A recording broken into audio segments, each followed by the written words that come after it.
It's my second day as a member of the Clan Resolute, and today the video features a little bit of raid action. There were some members who were new who had not done the Leviathan raid, so they had pulled together actually a couple of groups and they were working on it. And this group was short a player to finish the final room, so I've done quite a few clears and of course accepted coming in to help. And what we're doing is we're in the throne room, and you have to clear out the wave of ads here. And once this is done, then everyone gets snapped over to the void. 3 people remain in the void. 3 people come back to the throne room, and the fight proceeds from there. And you'll see how it goes. This is not really intended to be an in-depth of how it all works. Just really here to show you what happened. And for those 3 of you who stayed in the throne room and possibly had not been in the void before, this will give you an opportunity to see what we saw on the other side. Now for the weapons, I'm using spare rations and hardlight and hammerhead. Not necessarily the best choices, but that's what I had on me at the time. Now, this ghost image of Calus, you'll notice that he just had an image appear on his head, and there are 3 of us in the room. And what we have is we have a person on my left who calls out. I call out what I see on the center, and the guy to my right calls out. And then after that, the people in the void room, of course, are going to punch the appropriate scion. We have to clear the scions in here. These 3 in particular will wipe our guys out if by sending a void surge, which will propel us into the air, and then we get sucked into his mouth and we wipe. But we also have to kill the scions in the spheres, because if we don't, then that wipes everyone out. So what I'm trying to do, because these guys, you see how that sent that at me, and I saw it coming, so I slid over to the left a little bit. You have very limited mobility, so you have to be careful about that. Glance at your call out, be on site, and for the second time I think I'm done. And that time he did pop me, but they were quick in the throne room enough to pop their scion, and it popped the wall up, and it saved the day. Whoever made that last move there probably saved us from another wipe.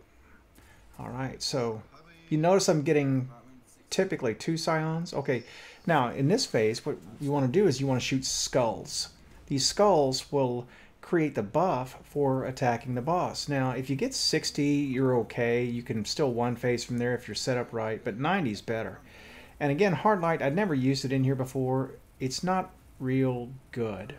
It has a fast reload, which is one of the things it has going for it, and it has unlimited range, but you burn through your ammo pretty fast.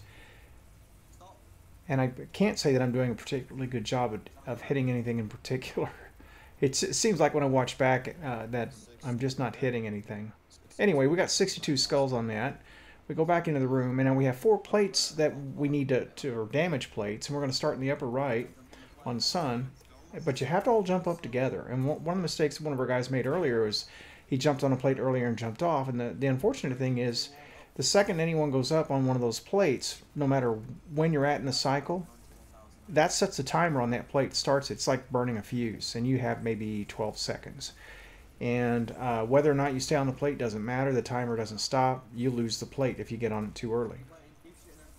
Right here, you want to start shooting the chest, but if it starts saying immune, stop wasting the ammo. And when he raises his hand, like he does right here, you get off, because if you don't, you die. Now, that fellow had jumped up there just a little bit early and jumped off.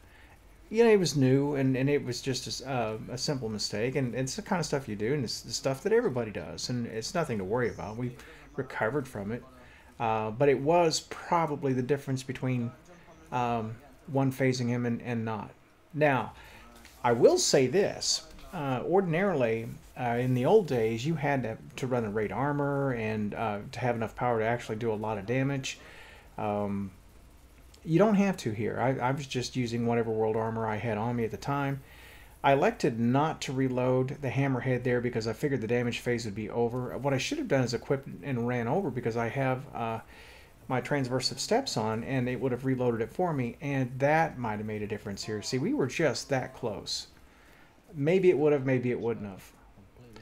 Now, for those of you who don't know, if you don't kill the boss in one phase and you take it below a quarter, those people who stay in the throne room here are going to have a heck of a time, because it'll throw sunspots all over the room. It makes it very difficult to navigate without getting killed. But these guys did it. I mean, honestly, for as many new guys as went through this today, it was pretty seamless from what I saw. You know, the people went into the void room the first time. It took a while to kind of get a hang of where everything was and your workflow for, you know, where you sight and how you rotate around visually. But we did maybe 3 cycles and they had it, and that's as fast as any group I've ever seen do it. So here we are. We have a sliver to go. And we just need to run through this phase again. Now, the thing I have to tell you, in the second time through, if you don't one phase, the second time you go into the void, you have to be careful because many of the plates that are on the floor in front of us when we slide forward are gone. And if you do this enough time, you know, depending upon where you're playing, where the safe zones are, because you basically can slide forward with very limited ability to move to the right or the left. So I'm lined up on my first one, and I want you to watch carefully. See right there on my left? And you also don't want to go over one of those little ramps, because if you do, you go into the air and you won't recover. So there's my guy. I got 2. We need to finish him off. By the way, Dire Promise is an excellent choice for this. There's my second hold. Now, if I stay where I'm at, I might have a problem. And I might not. I don't know. I think I'm okay right now. I think I stay put here. It's going to be the next wave. Yeah, now I see the hole here and see the ramp, but I have no choice but to edge over to the left. And that's going to crowd the guy on the left a little bit, but it's no big deal. It's what you typically do. Oop, I thought I killed him on the first try, and I didn't. So there we go. We're looking really good. Now in this phase, what you typically do is toss a grenade up there right about now, and that takes care of everything for you. But these guys were doing so well, I just didn't want to add anything to it. Come over here, pop a rift. Now I wish what I'd done is I'd gone with Empowering Rift, and I went with Healing here. That was a mistake too, because if I'd gone Empowering, we might have won phase 2. That's the second mistake that I made. And I told, you know, the guys before I even entered this that I was rusty and I hadn't been through this in about a year. And those are the little things you forget. So forgive me for that. It was my mistake. Anyway, it goes to show you that no matter how many times you run through stuff, you know, it is easy to miss something. All right, so really, all we need to do is just get up on this plate and shoot him, because he is so close, it won't matter what we have. And I'm going for the head right away. Another mistake. You go for the chest when the chest is exposed. And he's already done. Now, typically, I go ahead and get off the plate, just not to take any chances, because he will drop rockets like he did there. And I had to reload, but by the time I got reloaded, he was already gone. And the 2 guys stood in this. Now, that sunspot you see there is what the throne room is full of if you take it below quarter on a one phase and don't finish him off. So there it is, folks. Team Resolute finishes off Calus. I would take you downstairs. I guess we will. I'll go ahead and let this play out. But you go down the elevator here and you go to the chest. And one of the things I pointed out to the guys before we went down was that if you have a contender shell, you want to remember to put that on, because you get double drops.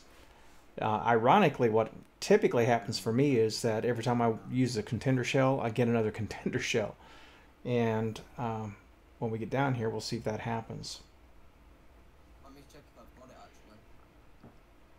Spoiler alert, if you don't want to see what it looks like before you do it, close your eyes now or click off. Don't say I didn't warn you. Spoiler alert. Oh noes. Oh noes. Here it goes. And I'm making sure again. Yep, I'm all good to go. And here it is. Yep. Calus was a robot. Dun dun dun. If you watch Battlestar Galactica, you'd say he was a Cylon. But of course, on that show, everyone's a Cylon. And that exotic sitting on the ground there is my new contender shell. I have one on all 3 characters, and really, truthfully, 1 is enough. So I let it go from there. Okay, so that being said, it was a good time. I think the guys had a good time. I didn't get to see the whole raid with them, but they weren't that long in it, and that tells me things must have gone as smooth as butter. So good job, guys. And it's you know, great to be in a clan where people are active and want to do this kind of content. It's been a long time since I've had a group of guys that would allow me to participate with this kind of stuff with them. So thank you guys so much. And with that, this is Iron Bill signing off.